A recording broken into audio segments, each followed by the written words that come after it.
Iran ने straight of Hormuz को block कर दिया है। अब इसका पूरी दुनिया पर क्या असर पड़ेगा और सबसे ज्यादा कौन सा मुल्क मुतासिर होगा।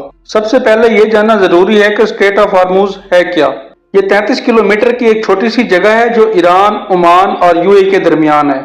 ये वो रास्ता है जहां से पूरी दुनिया की 20% ऑयल सप्लाई मतलब 17 मिलियन बैरल तेल गुजरता है। ये तेल 8 मुल्कों से आता है जिसमें Iran, Iraq, Kuwait, Bahrain, Qatar, Saudi Arab और यूएई शामिल है। यूएई, सऊदी अरेबिया, कुवैत और कतर इन 4 मुल्कों की 90% ऑयल एक्सपोर्ट इसी रास्ते से होकर दुनिया भर को जाती है।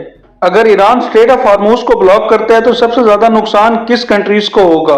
सबसे पहले नंबर पर है इंडिया, क्योंकि इंडिया अपना 85% ऑयल बाहर से इंपोर्ट करता है और इस 85 में से 60% मिडल ईस्ट कंट्रीज जैसे कि ईरान, सऊदी अरब, कुवैत और यूएई से आता है। इंडिया में फ्यूल की कीमत आसमान को छूने लगेगी और जिसके नतीजे में तेल से जुड़ी हर चीज और इंडस्ट्री को शदीद मुश्किलात का सामना करना पड़ सकता है। इंडस्ट्रीज बंद हो सकती हैं, जॉब्स और इकोनॉमी पर शदीद बुरा असर पड़ेगा। दूसरे नंबर पर जो मुल्क सबसे ज्यादा इफेक्ट होगा वो है चाइना। चाइना दुनिया का सबसे ज्यादा ऑयल इंपोर्ट करने वाला मुल्क है जो हर रोज 10 मिलियन बैरल ऑयल बाहर से मंगवाता है। चाइना की 40% ऑयल इंपोर्ट इसी स्ट्रेट ऑफ हार्मूज से गुजरकर आती है। चाइना ने रशिया और सेंट्रल एशिया के साथ भी ऑयल पाइपलाइन बिछाई है, लेकिन वो इसकी एनर्जी रिक्वायरमेंट का 20% भी पूरा नहीं करती।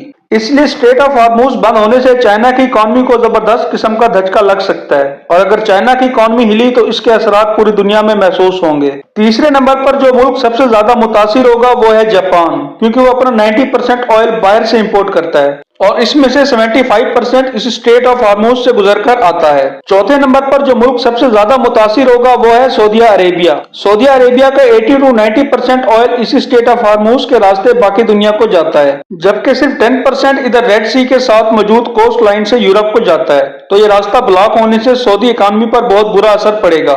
अगर एकदम किसी मुल्क की 80 to 90% रेवेन्यू को खत्म कर दिया जाए तो इसका क्या हाल होगा। कुछ ऐसा ही सऊदी अरेबिया के साथ हो सकता है और फिर बहुत पॉसिबिलिटी है कि सऊदी अरेबिया इस रूट को खोलने के लिए अपनी मिलिट्री ताकत का इस्तेमाल करे। पांचवें नंबर पर आता है पाकिस्तान, जिसका 90% ऑयल इसी रास्ते से गुजर कर आता है। पाकिस्तान अपनी 27% एनर्जी नीड इसी ऑयल से पूरा करता है, लिहाजा ये रास्ता ब्लॉक होने की वजह से पाकिस्तान में जबरदस्त इन्फ्लेशन आ सकती है। इसके बाद जिस मुल्क पर सबसे ज्यादा असर पड़ेगा वो है यूएई, क्योंकि यूएई का 72% ऑयल यहाँ से गुजरकर बाकी दुनिया को जाता है। इसके बाद यूरोपीय ममालिक जैसे फ्रांस, जर्मनी और इटली है, जिनका ऑलमोस्ट 10% ऑयल इसी स्ट्रेट ऑफ हार्मूज से गुजरकर आता है। वहां भी इस ब्लॉकेज का काफी बुरा असर पड़ेगा। अगर ग्लोबल लेवल पर देखा जाए तो प्राइस $150 पर बैरल से ऊपर जाने की प्रिडिक्शन है। इससे फिर पूरी दुनिया में जबरदस्त इन्फ्लेशन आ सकता है और शायद